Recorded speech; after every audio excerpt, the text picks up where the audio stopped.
Let's take some time now to talk about a few techniques for recording podcasts with other people. There are really two scenarios that pop up the most. The first is having somebody in the same physical space with you, and the second is doing a remote show with someone who could be anywhere else in the world, from across the street to the other side of the planet. Let's start by covering some of the in-person basics. Way back in section 1, we talked about doing interviews and making people feel comfortable. Don't just pull them into a room, sit them down, and start bombarding them with questions with a microphone in front of their face. That can make people feel very uncomfortable and confused very, very quickly. So make sure that whoever is coming to be on your show is comfortable. Again, take care of their human needs. Do they have water? Have they gone to the restroom? Do they need a snack? Be a good host. The same way that when someone comes to your home, you probably want to be a good host or hostess and take care of them. Same thing when you're hosting your podcast with another person. You want them to be as comfortable, as at ease, and as, confident in what's happening as possible. Something that does pop up a lot when recording in person is people want to know if they need to be using the exact same microphone as their guest, because as you guessed it, that could actually make things pretty expensive. If you have a $400 Shure SM7B and now you're having a guest, do you need to buy another $400 SM7B, or can you use some other microphone? In this case, I have this literate LCT 440, which is a really wonderful microphone. It's a really cool condenser microphone. I could just use these same two microphones together. I do not need to use the exact same microphone as my guest. Remember that you can always add equalization or EQ in editing, or even while you're recording, depending on your hardware. And that can dial things in for your voice, for your guest voice, and it can also make different microphones sound good and work together really, really well. So even just real quick right here, you can hear me on this condenser microphone, which has a bright, crisp sound. And now I can go over here to the SM7B, which doesn't have quite as crisp of a sound, but I've EQ'd it to work pretty well. And also knowing that the person using this microphone isn't going to have the exact same voice as me, because it's probably not going to be me, it's very possible to use two different microphones together. You can add a little bit of EQ to make each person sound their best, and then it's totally fine. So what a lot of people end up doing is they have sort of their main microphone, and then especially if they don't always have somebody else with them, maybe you just have guests, you don't have a co-host for every episode, then they have sort of like a second microphone that's probably not as expensive, and that's the one that they use for the guest. And something that we'll talk a little bit more about in the specific mic technique lesson is positioning your microphones. So whether they're the same or the different microphone, just know that positioning them is really important, especially if two people are recording and you have two microphones really close together. You can get something called mic bleed, which is where the sound is kind of going into both mics and it gets things sort of strange. We will go more in depth in that in just a little bit, talking about specific pickup patterns of microphones. In general, for now, a good rule of thumb is to keep your microphones keeping about 45 degrees away from each other, like facing at 45-degree angles. So not side by side pointing in the same direction. If you're on the other side of a table from someone, that usually helps because the mics are facing away from each other.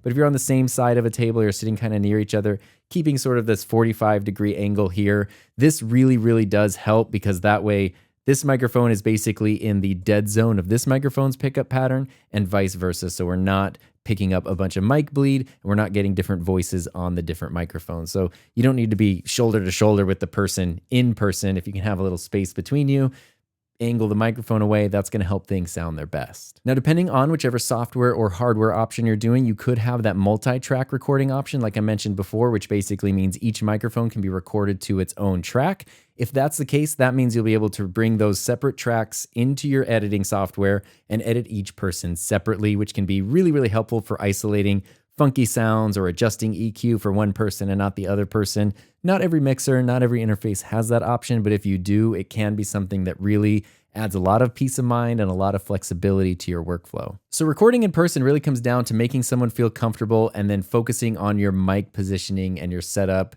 and sort of, tweaking some hardware settings, and you're good to go.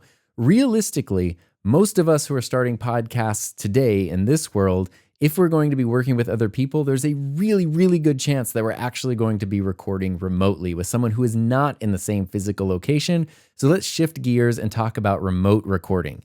The beauty of the internet is that you can bring anyone from anywhere in the world into your show, but making that work effectively can be tricky.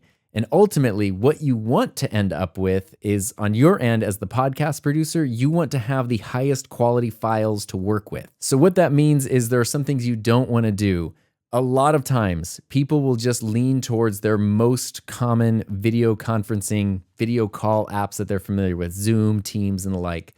I do not recommend recording in those applications. If you watch the video hardware software lesson, you know I kind of talked about this there, but Zoom and Teams and those things, they do so much processing to their audio and to the quality that even if you're using high-end equipment and even if you have your settings set as good as possible, when you play back the recording, it's never going to sound as good as if you just had the native recording from your actual device. So I do not recommend recording in those applications. The good news is that a lot of people are already familiar with video conferencing apps like Zoom and Teams and stuff, and that there are podcast-specific applications that work very similarly but are designed specifically to give you high-quality audio and high-quality video. I mentioned back in the video section that Ecamm Live, the software I was talking about, has an interview mode that lets you bring up to 5 remote guests with super high-quality audio, super high-quality video. You can get separate tracks for them, which is super nice. Even the Zoom integration in Ecamm, because it does have native Zoom integration, will give you higher quality Zoom results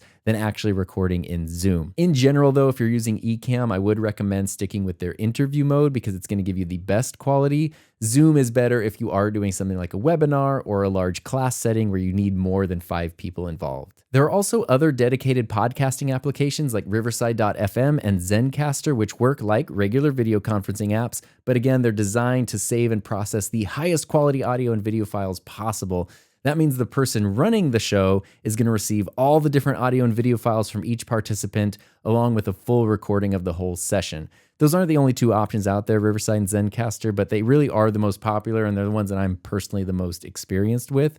The cool thing, too, with those is that they are browser-based. So that means they take all that recording and all that processing power off of your computer, which means that you can use them and record high-quality video podcasts and audio podcasts without needing the highest, most performing, like high-powered computer. That can be a really helpful thing if you need to upgrade your computer, but you kind of don't want to. They are paid applications, but it could be cheaper than upgrading your computer.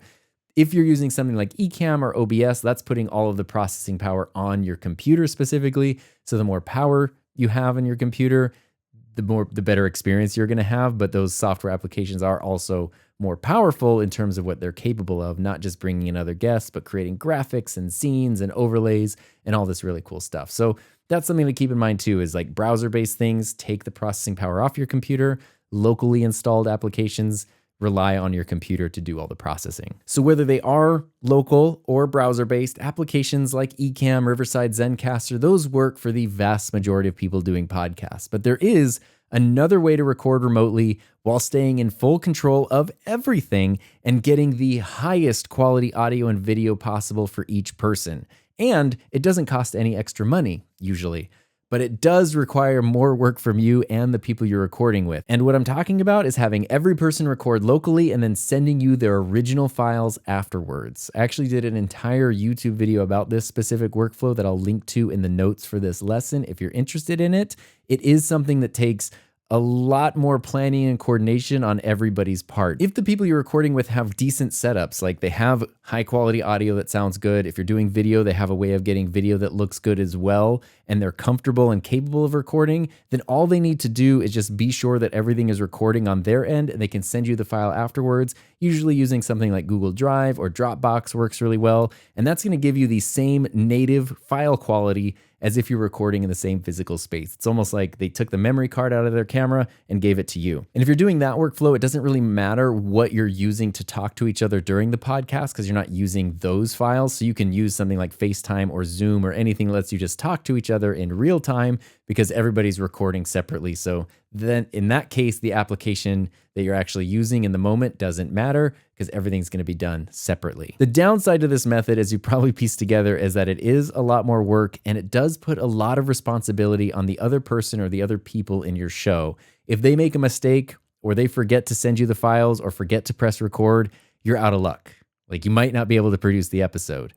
It's also not a great option if you're working with someone who's unfamiliar with podcasting because teaching someone how to set everything up, how to record, how to send files, how to keep track of all that, it can really be kind of a nightmare and it can be very overwhelming. And there's just so many different opportunities for people to make so many different mistakes while trying to get this done. So It's something that will give you the highest quality results, but it's really something I recommend doing with a person or people that you're very comfortable with. So you are putting a big part of your production process into the hands of somebody else by doing this.